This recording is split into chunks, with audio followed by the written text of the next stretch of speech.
Nous parlerons des habitudes, nous parlerons de ce qu'il faut consommer lorsqu'on est sportif et donc l'alimentation du sportif aujourd'hui au cœur et bien sûr de cette bonne assiette que nous allons proposer maintenant avec le docteur Yves Blanchard-Envaux. Alix a dit tout à l'heure, il est nutritionniste, il nous dira tout. Bonjour. Bonjour, bonjour Ange. Bienvenue. Bonjour docteur. Bonjour Alice, merci beaucoup à vous. C'est nous qui vous remercions à chaque fois pour votre présence sur ce plateau. Alors, on parle d'alimentation du sportif, mais déjà, c'est qui le sportif pour tout le monde?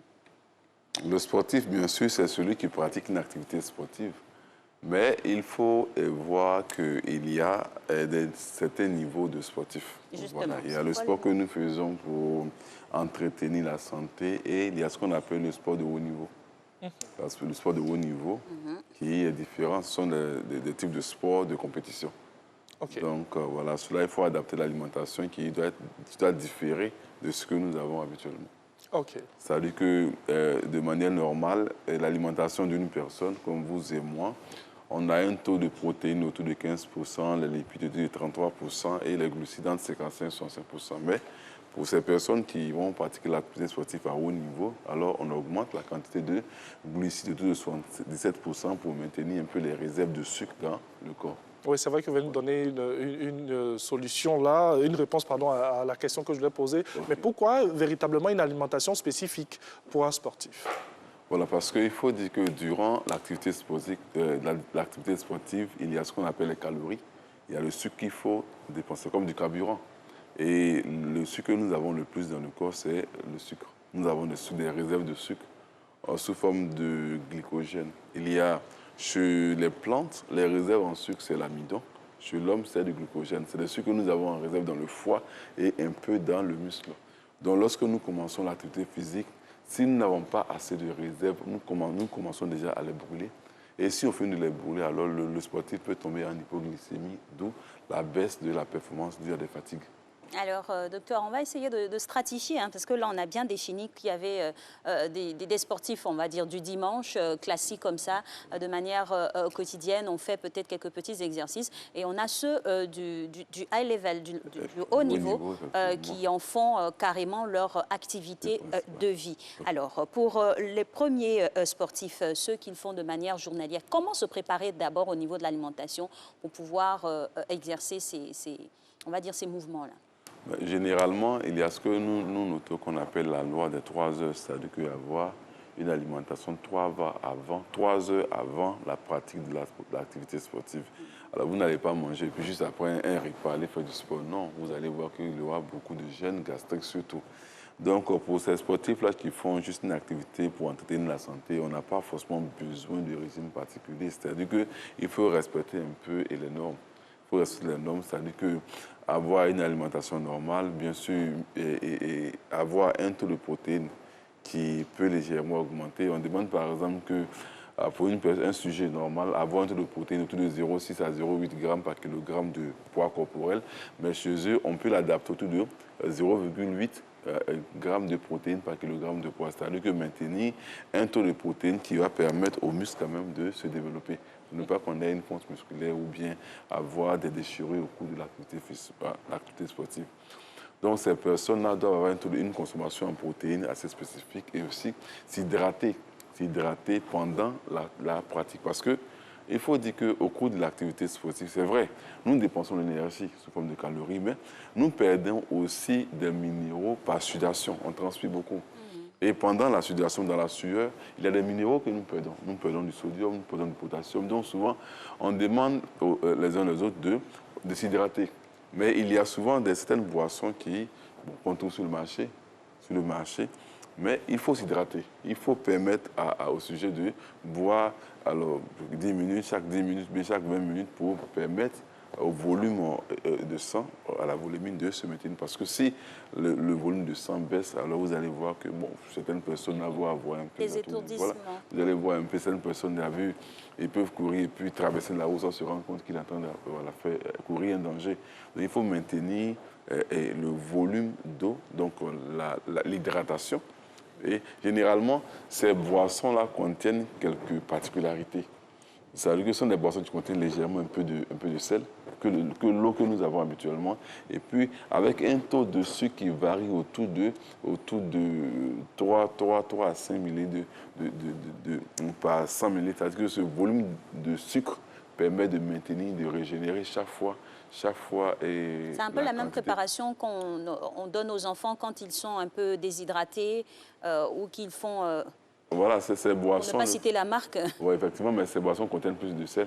Alors que pour le sportif, ça contient un peu plus de sel, plus du sucre, légèrement de sucre pour maintenir un peu le sucre qu'on va entamer dans le foie. Donc ça permet de chaque fois de renouveler pour ne pas qu'il y ait un déficit.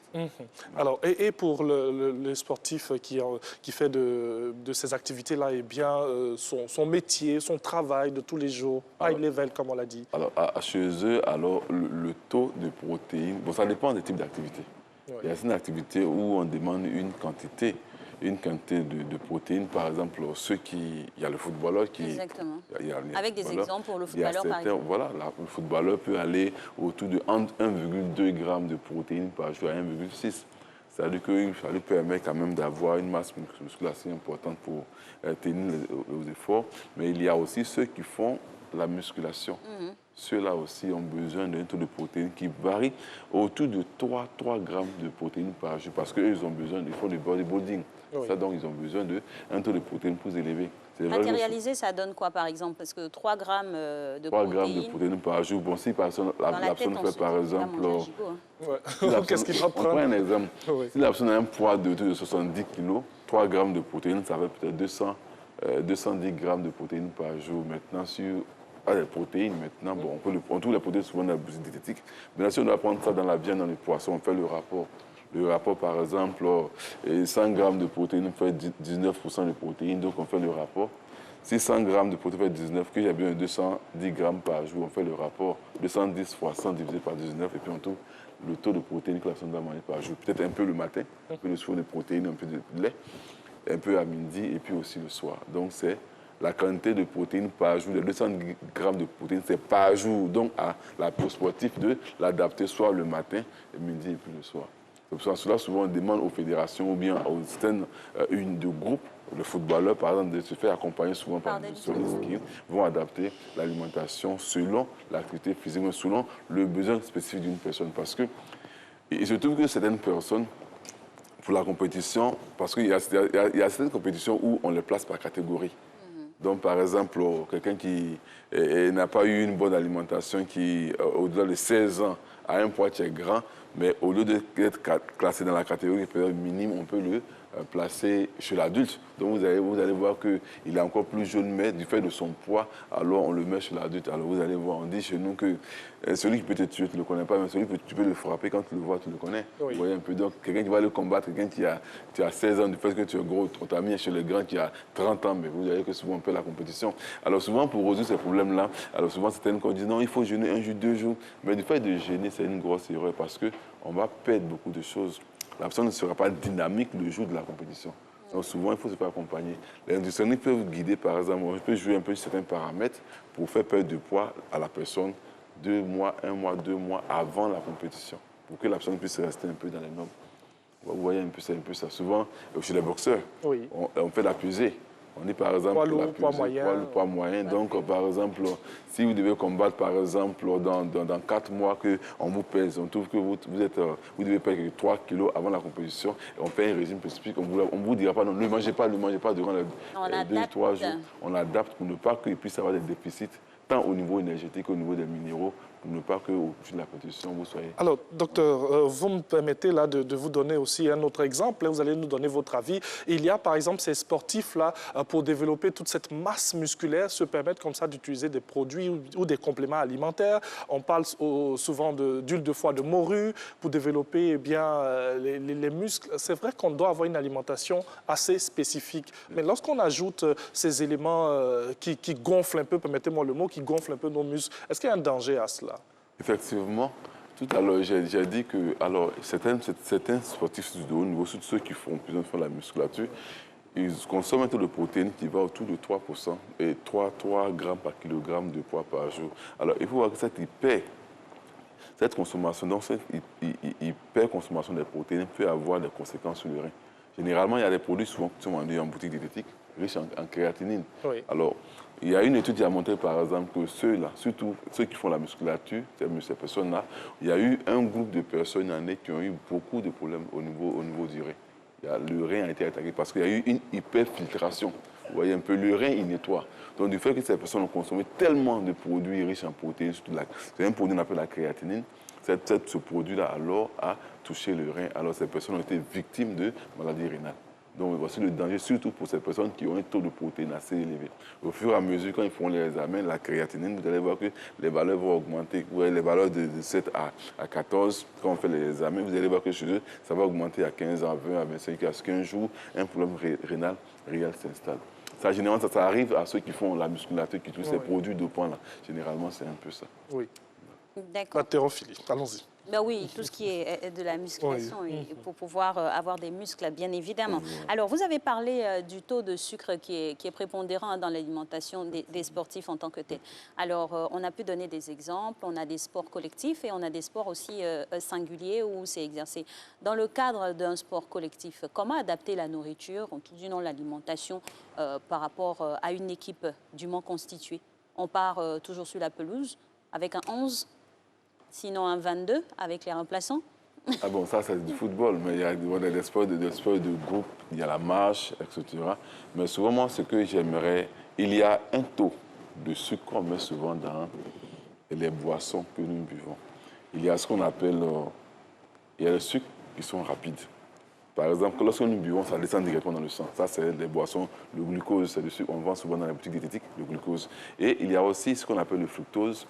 Aussi, c'est le sucre aussi. Mais lui, il ne passe pas vite dans le sang. Donc, ça veut dire que lorsque là, on fait un mélange un rapport glucose-fructose, de sorte que lorsque nous buvons ces boissons-là, il y a le glucose, lui, passe directement dans le sang. Lui sera brûlé comme carburant. Et l'autre, le fructose, alors lui, il passe dans le foie. Donc, il sera pris comme réserve avant de passer dans le sang. Ça nous permet de faire du sucre qu'on brûle sur place et autre sucre qui va passer lentement dans le sang. Donc, il y a des valeurs. On ne pourra pas faire, non, du fait qu'on fait du sport, donc on va se mettre à boire des jus de fruits. On a dit un taux de sucre qui varie autour de 3 à 5 grammes de sucre par 100 ml. Mais quand vous allez prendre, par exemple, ces boissons, ces jus de fruits qu'on boit à tout moment, vous allez voir que ces sportifs, je ne dis pas des sportifs de haut niveau, des sportifs que nous avons là, souvent, s'exposent à des maladies. Moi, j'ai reçu des patients qui sont sportifs, les sports des dimanches, bien ceux qui font des sports en groupe, là, que nous voyons souvent courir un peu dans nos rues. On a vu par exemple certaines personnes qui ont fait un diabète. J'ai reçu des patients qui ont fait un diabète, quand bien qu'ils sont des sportifs de haut niveau, mais ils sont exposés au diabète. Ils disent par exemple que non, lorsque par exemple nous avons fini de faire du sport, nous avons besoin de prendre du sucre pour renouveler et le sucre que nous avons brûlé. Mais ce n'est pas à des grandes quantités de sucre que nous prenons, parce qu'il y a toujours des réserves. Des réserves que nous avons dans le foie et dans le muscle. Donc, lorsque nous faisons du sport, nous les brûlons. Et naturellement, le corps le régénère. Il y a dans le corps, il y a ce qu'on appelle la néoglycogénèse, c'est-à-dire qu'une production nouvelle de sucre à partir de nos réserves, à partir de la graisse ou des protéines. Oui. Donc, le corps il le renouvelle. Donc, souvent, quand nous pratiquons, par exemple, le sport du dimanche, mais le samedi, ce que nous finissons, que nous mettons à moins des quantités importantes de jus de fruits, je pense que c'est un peu dangereux. Alors, docteur, on dit que c'est la bonne assiette, on va vraiment aller dans nos assiettes. Okay. C'est vrai qu'on a des thèmes techniques tels que glucides, protéines et tout. Je suis sportif, je me lève le matin, qu'est-ce que je dois faire ou qu'est-ce que je dois manger, qu'est-ce que je dois consommer? Et après, on parlera peut-être de l'eau. Parce que quand on fait de sport, on se dit, bon, je suis tellement fatigué, j'ai besoin d'eau fraîche et tout. Peut-être après. Mais dites-nous, je me lève le matin, je suis sportif, qu'est-ce que je dois consommer? Allons dans nos assiettes un peu de manière terre à terre pour savoir ce qu'il faut manger. Le matin, on peut se mettre à prendre du pain. Du pain avec, par exemple, de la confiture. Oui. Il faut faire des réserves de sucre. De confiture, voilà, carrément, on peut le faire avec un bol de lait. Ça, c'est un sportif ordinaire que nous avons. Vous avez dit, il y a des heures aussi indiquées. À quel moment? Il fallait de manger 3 heures avant de pratiquer. Voilà. Il faut respecter un peu ça parce que vous n'allez pas faire du sport avec le ventre qui est chargé, c'est vraiment difficile. Pourtant, il y en a très tôt le matin, à 5 heures du matin. Il sort de table, même qu'en même temps, il va... oui, il y a ces personnes, mais plus souvent aussi, on sort du lit, paf, on se met à aller faire du sport. Bon, ça dépend parce que certaines personnes vont s'exposer à ce qu'on appelle l'hypoglycémie. Ça dépend de ce que vous avez mangé la veille. Vous voyez un peu, si la veille, vous n'avez pas mangé un repas qui est consistant, c'est qu'on ne conseille pas trop, et que le matin, vous avez un taux de sucre un peu normal, 0,8. Si vous vous mettez à courir alors vous risquez souvent de faire une hypoglycémie. C'est pourquoi souvent on conseille aux gens de ne pas faire du sport seul sur la route. Vous voyez un peu, c'est le danger. On demande de faire du sport en masse, en groupe, dans une salle, ou bien si vous pratiquez ensemble, vous allez ensemble. Parce que souvent, vous pouvez faire une hypoglycémie, vous êtes seul sur la route, un danger. On a vu des cas en son temps, ici en Côte d'Ivoire, où des personnes couraient tout seuls et puis sont tombées. On ne sait pas pour les raisons, mais souvent, on s'expose à ce qu'on appelle une hypoglycémie. Cela soulève la question hein, du temps indiqué pour faire le sport. Parce que, bon, nous, c'est vrai, Dieu merci, quand on arrive le matin, il n'est vraiment pas rare hein, de voir plein de coureurs aux abords des rues. C'est dire qu'ils se réveillent aussi aux aurores, voire 3h, 4h du matin pour faire le sport. Est-ce que c'est la bonne heure? Bon, en fait, il est conseillé de ne pas le faire tout seul. D'accord. Je pense que la directive du ministère de la Santé en Côte d'Ivoire demande de ne pas le faire tout seul. Mais je rappelle bien qu'en son temps, on a déconseillé de faire du sport tout seul. On le fait en salle ou bien en groupe. Parce que si vous êtes seul, que quelque chose, un incident arrive, il n'y aura personne pour venir vous soutenir.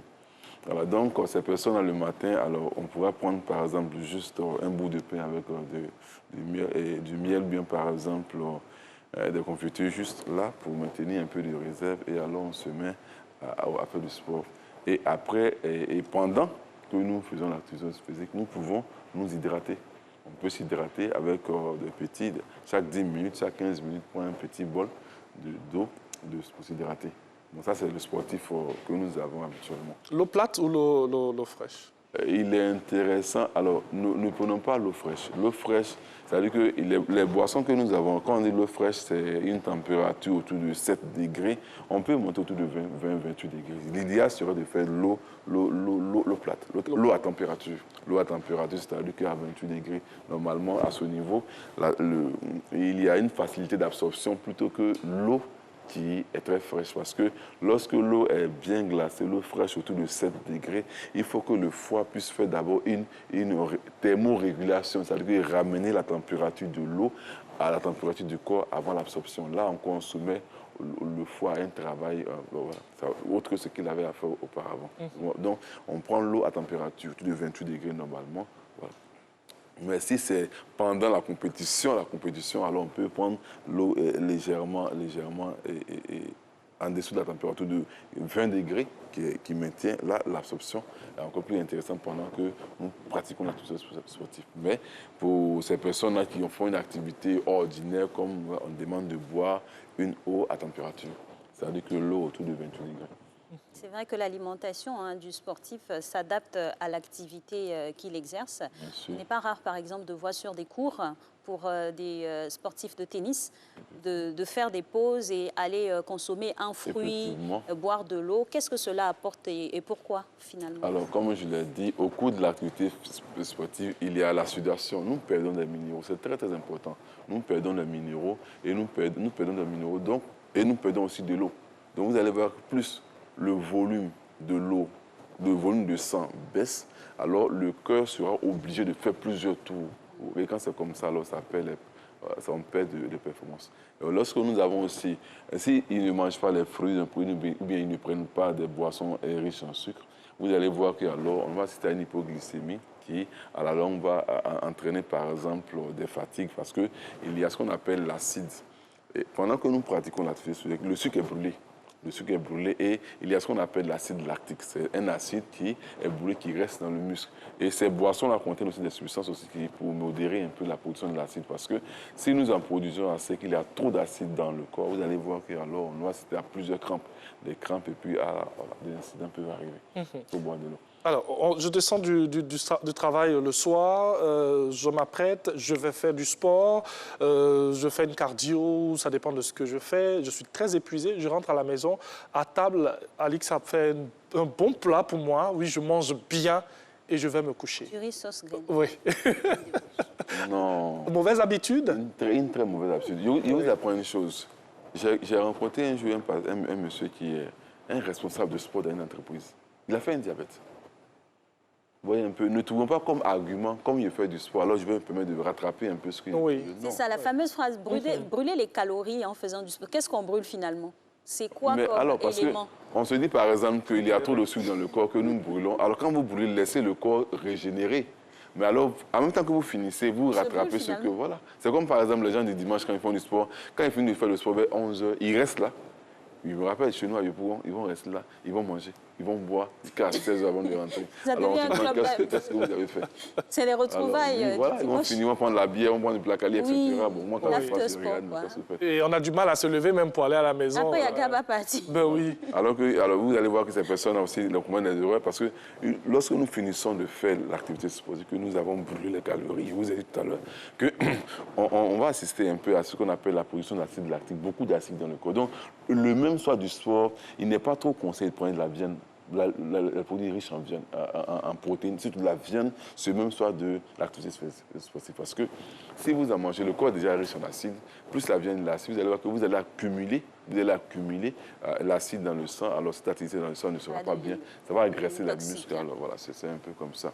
Alors pour revenir un peu à votre question, est-ce qu'il a fait du sport le soir, il arrive le soir me fait un bon plat là, copieux? Non, l'intention, vous voyez l'alimentation sur plusieurs dimensions. Oui. Je vous ai toujours dit, c'est qu'à partir d'un certain âge, manger les repas plus riches en sucre expose au diabète. Voilà, ça je l'ai toujours dit et je le répète. À chaque fois que nous aurons un peu des questions qui vont tendre un peu ça, je vais toujours rappeler le principe du diabète parce qu'aujourd'hui, le diabète, il y a trop de diabétiques dans le monde entier. En Côte d'Ivoire, on a beaucoup de personnes qui souffrent du diabète. Donc, ne prenez pas comme pour argument, non, comme je viens d'avoir une activité physique intense, donc le soir, je vais me gaver. Non, c'est pas bien. C'est très dangereux. Il faut faire Très attention. dangereux. Merci infiniment, docteur Anvo, pour ces orientations concernant la pratique du sport et l'alimentation. On se retrouvera avec grand plaisir la semaine prochaine.